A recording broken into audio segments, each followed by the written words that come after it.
Hello all, my name is Sarah Bowling. I live in Columbus, Ohio, and I'm a hearing officer with the Ohio Department of Youth Services.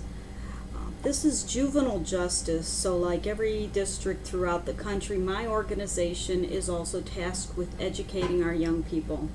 The challenge for us, of course, is that the population and history these youths bring. Behavioral, developmental, and mental health issues are a real challenge for our school system. I've also actually completed the Fort Hays Masters in Instructional Technology program because I actually work more with our employees through professional development. So I was using that to advance my knowledge in the subject there. But now I'm moving forward with a education specialist degree. So this is actually the third class I've taken. I'm glad to see that we are using the Google platform. Couple classes in Blackboard, and it really, just takes away from the interaction, so kudos on that. So I'm most likely coming to the topic of community relations with the school system in a different perspective than most of the class.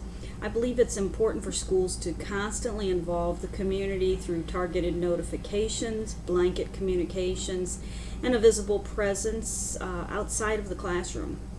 I know that's a really tall order, but we've perpetually battled the cancers of assumption, prejudice, and negative connotations in school systems, to include things like underperforming or poorly qualified teachers, failing infrastructures, and organized labor in education. We have to begin to think outside the box while working within the constraints of state codes and federal laws.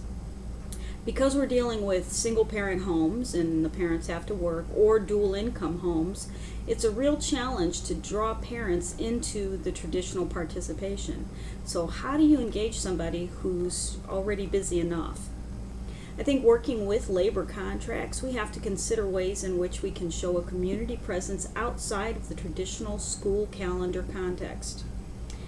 Schools will have to pull out all the stops to achieve an outreach to communities, because we have to accept that parents and the public will only turn their attention to school systems when it's in trouble or representatives of it are behaving badly. So we need to create people in our schools who are willing to reach out and pursue grants, crowdfunding, community partners, everything with the purpose of advancing a positive message. I know that we're constantly trying to concentrate on improving our education and our methods of education, but you can really generate more things that will help that goal if what you're doing is bringing the public with you and bringing the parents in the community with you and creating that positive PR.